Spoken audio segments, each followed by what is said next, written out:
Vážení spoluobčania, obraciam sa na vás s prosbou, aby ste si toto video pozreli a dobre sa nad tým zamysleli, čo je obsahom a o čo sa tu vlastne jedná. Ja som v minulosti, asi pred týždňom, vydal video a informáciu vlastne o tom, akým spôsobom sa vo voľbách v rámci Slovenskej republiky vo všetkých jej sférach v tom volebnom systéme podvádza, a to od roku 1995. Tento volebný podvod vlastne zaviedol Vladimír Mečiar aj so svojou vládou vtedajšou, a tieto volebné podvody vlastne od podplácania, vydierania, a tak ako ste to mali možnosť v tom videu počuť, to pokračuje až doteraz, len sa to zdokonalilo ešte a vytvorilo sa to takým spôsobom, aby bolo to čo najmenej preukázateľné a dokázateľné. Od 95. roku sa snažím vydať o tomto svedectvo a bohužiaľ zatiaľ som sa dočkal len mnohých perzekúcií. Prečo teraz vydávam toto svedectvo? Je ten dôvod,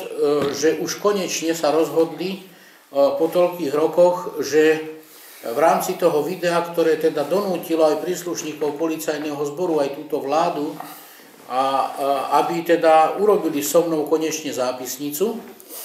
a začali sa vážne zaoberať týmto volebným podvodom, tak prišli za mnou príslušníci policajného zboru vyslaní z Banskej Bystrice, zrejme na príkaz ministra, neviem, ale ak by to tak bolo, tak by som bol konečne aj veľmi rád. A robili sme zápis. Keď som skončil s vlastne nadiktovaním tých foriem a spôsobov falšovania volieb,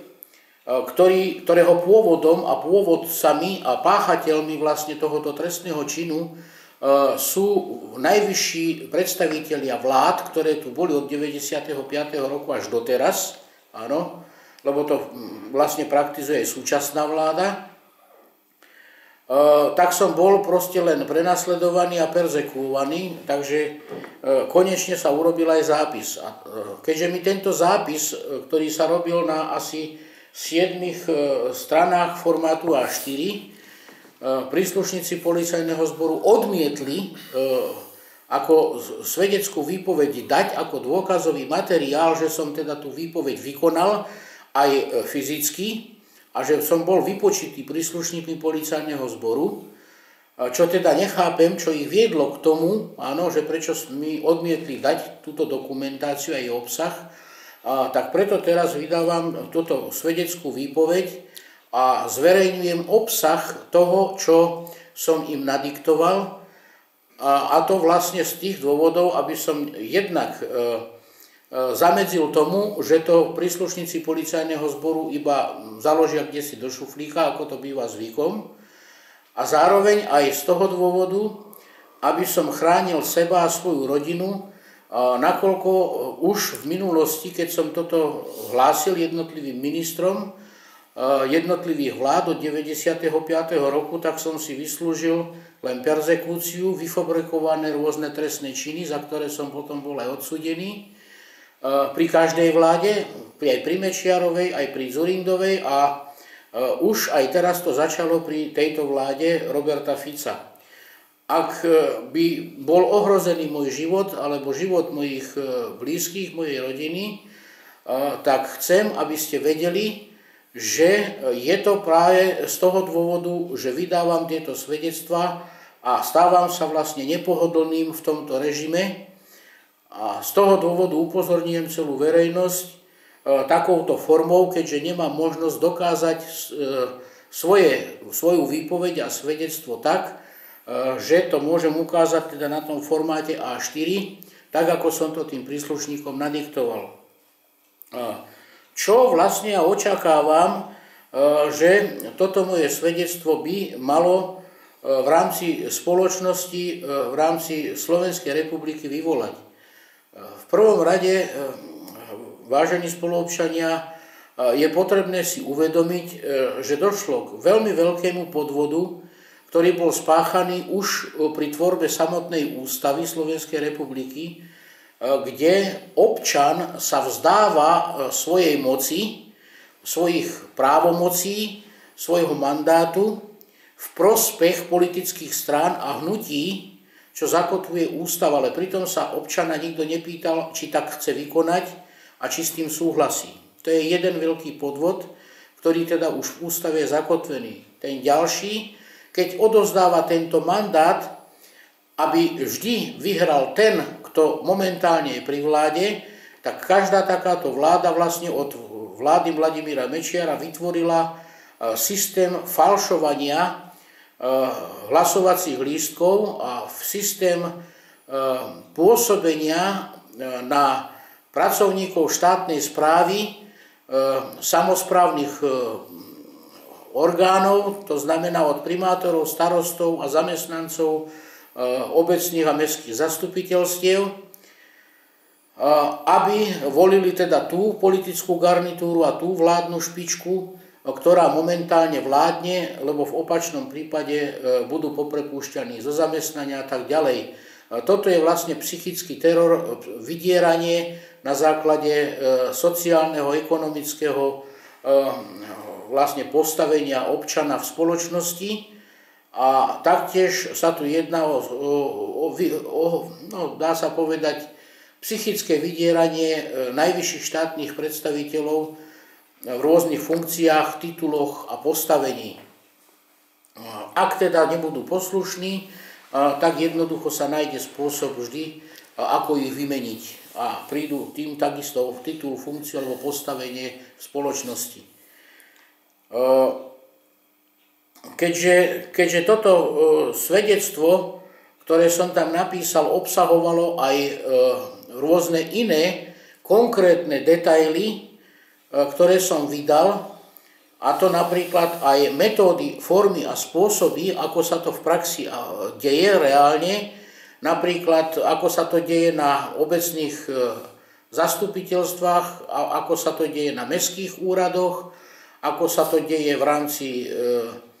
okrskových komisií, ako sa to deje v rámci zapisovateľov v týchto komisiách, ako to jednotliví kandidáti používajú v reálnom volebnom systéme, tak na základe týchto podrobností sú, ak chcú naozaj vážne preukázať falšovanie týchto volieb, policajti schopní dokázať, že každé voľby, ktoré doteraz boli zmanipulované, sfalšované a neboli oprávnené. Tým teda vyhlasujem a som aj žiadal, čo je aj teda v zápise, v konečnom zápise toho obsahu, ktorý som nadiktoval policajtom, je moja žiadosť, aby aj tieto voľby prezidenta Slovenskej republiky boli zrušené, aby bol vyhlásený nový termín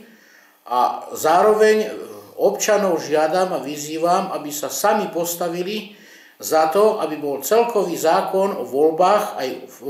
ten bod v ústave o odovzdávaní svojho mandátu a svojej právomoci, ktorá vychádza od občana Slovenskej republiky, ktorý túto moc má, aby toto všetko bolo proste nanovo vytvorené úplne inak a kontrolovateľné a preukázateľné a priehľadné. V opačnom prípade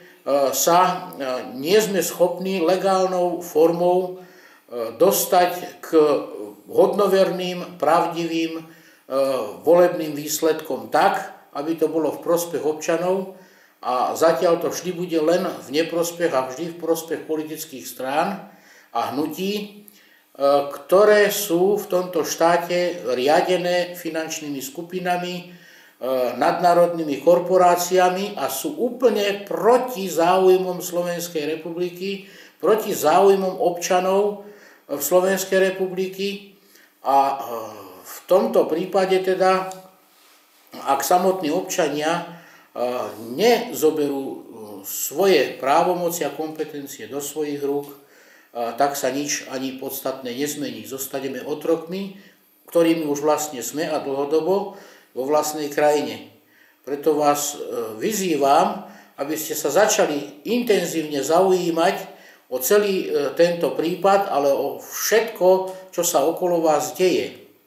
Vyzývam vás, aby ste, aj keď pôjdete k voľbám, si dávali na tieto veci pozor, ale najmä, aby sme spoločne vyvinuli úsilie, aby tieto voľby boli neplatné, aby boli anulované, aby bol vyhlásený nový termín a aby bol zavedený kontrolný systém tak, aby tento štátny a vládami organizovaný manipulatívny podvodný systém a spôsob bol ukončený v tomto štáte.